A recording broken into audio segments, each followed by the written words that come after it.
Hey guys, it's Troy with another pen mail video, and there's a reason why I'm doing this. And I realize I just did a couple of videos on some vintage fountain pens, but I do enjoy collecting vintage pens.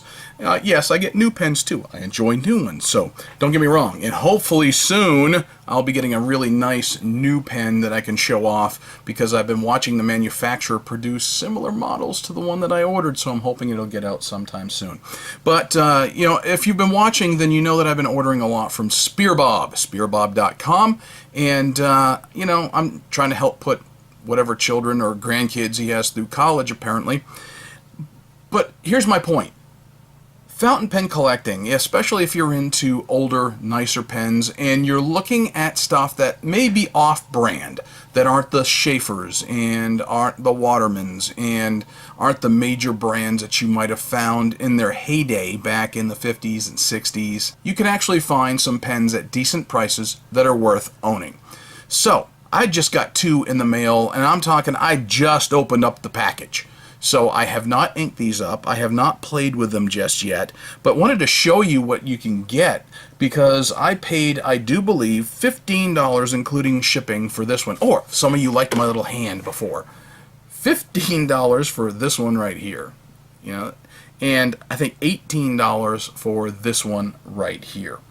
Now these two are ones I have not owned brands of. For instance, this is a Venus, V-E-N-U-S.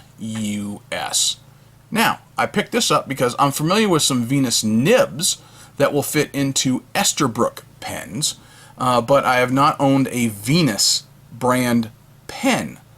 So, here it is, lever filler. It says it's from the 1950s, so it's got a gold cap, gold trim on the an all burgundy thing. So let's go ahead and unscrew it, and let me show you. It's got a nice hooded nib. So I wanted to see what that would be like to write with. So pretty soon I'll go ahead and ink this up. But you can see right there, it's nice and clean.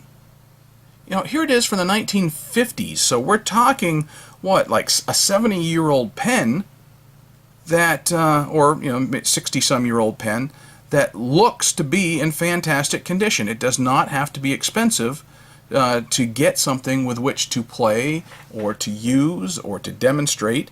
So, I've got a couple of editions. Now, we'll see how that writes here in just a little bit.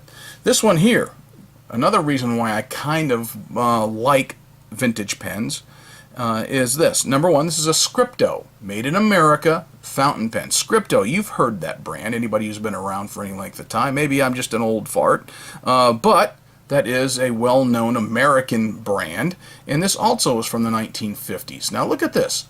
Friden Calculators.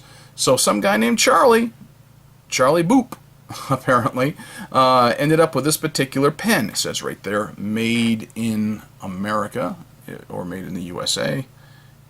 Made in USA, if it'll show up properly. There you go. The Scripto brand name right on the cap. And this one, I think, yep, it's a slip top. And another one that's a semi-hooded nib. See, I zoomed in a little bit more, so I'm not used to working with this much of a zoom on my camera. But, a nice gold cap. So, one of the cool things is I get to think about, let's see, where did it come from? Well, Friden, whatever it was. It's a brand that I'm not very familiar with, so I went ahead and I looked it up. So apparently, Friden Incorporated, the Friden Manufacturing Company, if I'm pronouncing it wrong, then so be it, but an American manufacturer of typewriters, mechanical, and later electronic calculators, founded by Carl Friden in California. In 1934, his electromechanical calculators were robust and popular. So in 1957, he purchased the Commercial Controls Corporation in Rochester, New York, and they came up with a FlexoWriter teleprinter, an electronic typewriter capable of being used as part of a unit record equipment developed in World War II for the Department of the Navy. He introduced the first fully transistorized desktop electronic calculator in 1963. Let's see. And what else? Singer bought out Friden in 1965 and continued operation under the Friden brand name until 1974.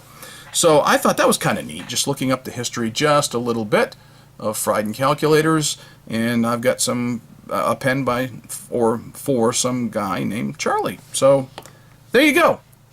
An inexpensive pen mail, $18 and $15, 2 pens for what? $33 delivered to my door.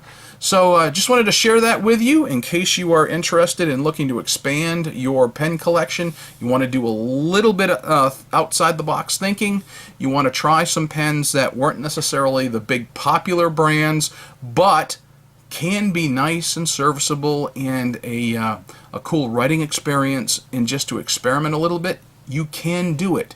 I've got another pen coming, by the way, sometime probably towards the end of this week, also from Spear Bob, so I know he's getting tired of shipping to me. It's either that or he now knows my mailing address by heart. So that's my pen mail for today. You can collect vintage pens, and you can do it inexpensively and have a pretty wide variety in your collection.